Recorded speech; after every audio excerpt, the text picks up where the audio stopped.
जय श्री कृष्ण। आज हम ज्योतिष शास्त्र के कुछ मूलभूत सत्य के बारे में जानेंगे। जैसे कि पिछले 3 सत्रों में हमने प्राथमिक जानकारी प्राप्त की है कि ज्योतिष शास्त्र एक वेदांग है और वेद का चक्षु है, और ये सामान्य नेत्र नहीं है ऊपर, ये वही दिव्य चक्षु है जो भगवत गीता में भगवान श्री कृष्ण अर्जुन को देते हैं, प्रदान करते हैं।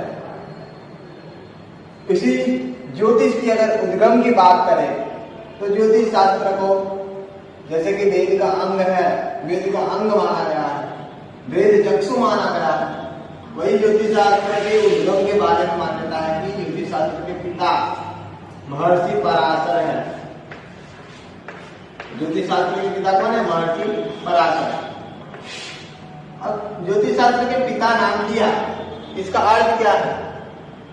क्या ज्योतिष शास्त्र महर्षि पराशर से पूर्व में नहीं था, अथवा कोई ऐसा समय रहा होगा जब महर्षि पराशर का जन्म न हुआ हो, उससे पहले का ज्योतिष नहीं था?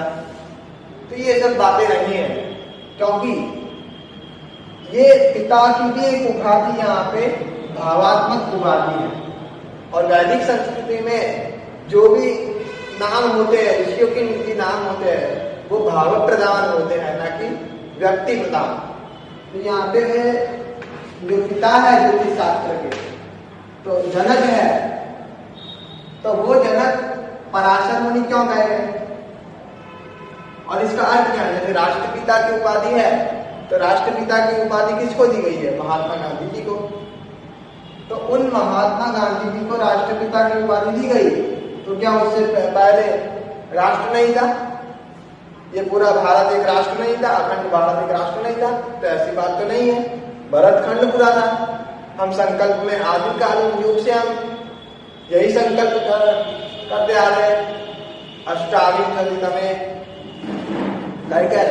संकल्प में जम्बूद्वीपे भारतवर्षे भारतवर्षे भरतखंडे, हम आदिकालीन युग से बोलते आ रहे हैं। तो ऐसा तो है नहीं कि भरतखंड या भारत देश महात्मा गांधी से पूर्व नहीं था, लेकिन फिर भी भावात्मक उपाधि के रूप में, राष्ट्रीय पिता के रूप में हम उनको मानते हैं। तो वो एक भावात्मक उपाधि है। उसी भांति यहाँ पर ज्योतिष शास्त्र के पिता, ज्योतिष शास्त्र के जनक की उपाधि महर्षि पराशर को दी गई है। और जो कि पिता है माने गए हैं, तो इनका ज्योतिष शास्त्र का एक और नाम होता है कि जैसे किसी भी पिता के नाम में पहले अक्षर में अका प्रत्यय जोड़ने से उसके पुत्र का नाम हो जाता है। जैसे उदाहरण देखें कि जैसे वसुदेव है, तो वसुदेव की संतान होने से भगवान श्री कृष्ण का नाम क्या हो जाएगा? वासुदेव हो जाएगा। अर्थात पिता के नाम के पहले अक्षर व में एक आ की मात्रा बढ़ जाएगी, तो वो गया वासुदेव नाम हो गया। उसी बात की हम सब भरत रूपी परमेश्वर के पुत्र हैं।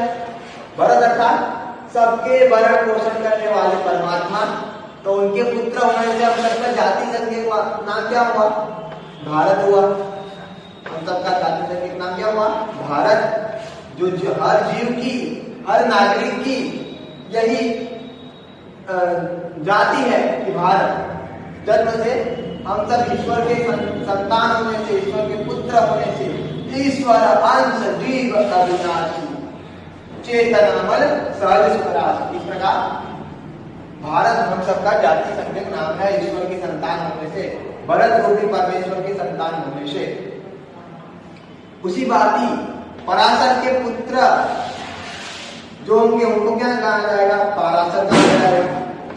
पराशर, क्योंकि पहले अक्षर प में एक अ की मात्रा जुड़ेगी, तो प का क्या हो जाएगा? पा हो जाएगा, तो पराशर।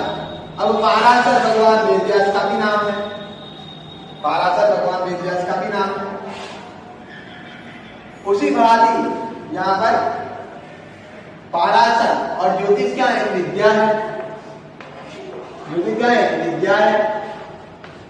तो इसलिए विद्या स्त्रीलिंग होने से सा विद्या या विमुक्त है, तो यहाँ पे सा का संबोधन जो स्त्री के लिए हम प्रयोग करते हैं, वही संबोधन यहाँ पे विद्या के लिए कहा गया।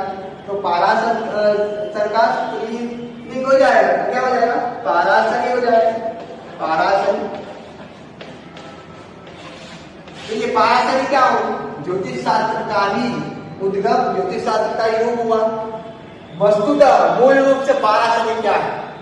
पाराशरी ज्योतिष शास्त्र में, ज्योतिष के समाज में पाराशरी शब्द का प्रयोग बारंबार किया जाता है। तो पाराशरी मूल आधार है ज्योतिष शास्त्र के किसी भी भविष्य कथन की प्रणाली का, क्योंकि उद्गम से, ज्योतिष शास्त्र के उद्गम से जुड़ा हुआ। उद्गम का अर्थ क्या होता है? आधार, एक बेस। तो उस उद्गम से जुड़ा हुआ जो मूल तत्व है, उद्गम का तत्व है। अर्थात ज्योतिष शास्त्र की कोई भी विद्या हो, कोई भी सिद्धांत हो, कोई भी प्रणाली हो, कोई भी मेथड हो, कोई भी सिस्टम हो, वो बिना पराशरी के अस्तित्व में आ ही नहीं सकती। पराशरी अर्थात क्या? ज्योतिष शास्त्र का आधार, ज्योतिष शास्त्र का जनक, कभी पराशर मुनि से जुड़ा हुआ है। तो ज्योतिष शास्त्र में कोई भी शाखा हो, दैविनी हो, नाड़ी हो, कोई भी शाखा हो, यहाँ पर वो आधार है, वेद है। अब पराशर शब्द का अर्थ हम जान ले तो हमारे लिए पाराशरी, पाराशर और ज्योतिष तीनों का अर्थ जानना अतीव सरल हो जाएगा। तो परा शब्द का अर्थ होता है जो ब्रह्मरंध्र है, वो परा माने ब्रह्मरंध्र, और सर और असर दोनों सूर्य के नाम है, भगवान सूर्य के नाम है, सर और असर। तो परा अर्थात ब्रह्मरंध्र में वास करने वाला सूर्य अर्थात आत्मा जो है वो पराशर है। तो पराशरी क्या हुई? ब्रह्म विद्या है पराशरी। इसलिए पराशर जो भगवान वेदव्यास का नाम है, उन्होंने सभी ब्रह्म विद्याओं का संकलन किया है।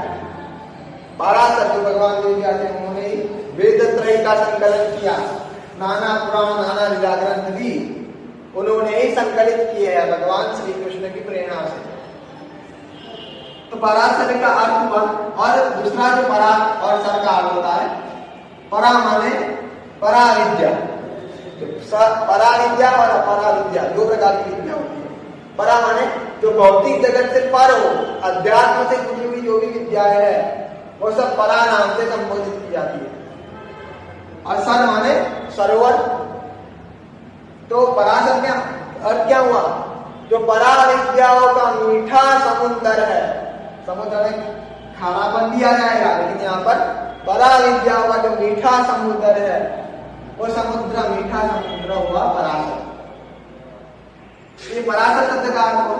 और एक अर्थ है परा विद्या रूपी सर। सर माने बाण भी होता है। तो परा विद्या रूपी बाण से हमारे समस्त अज्ञान को बिंधने वाला जो है वो है पराशर। ये पराशर का सामान्य अर्थ है। तो इसी पराशर से ज्योतिष की समस्त विद्याएं, शाखाएं जो है वो उत्पन्न होती है। इसलिए ज्योतिष शास्त्र का जनक, ज्योतिष शास्त्र का उद्गम पराशर से उत्पन्न होने से पराशरी ही ज्योतिष शास्त्र का आधार है। पराशर ही ज्योतिष शास्त्र के पिता है, क्योंकि पराशरी उन्हीं के नाम है। हरिओम नाथ।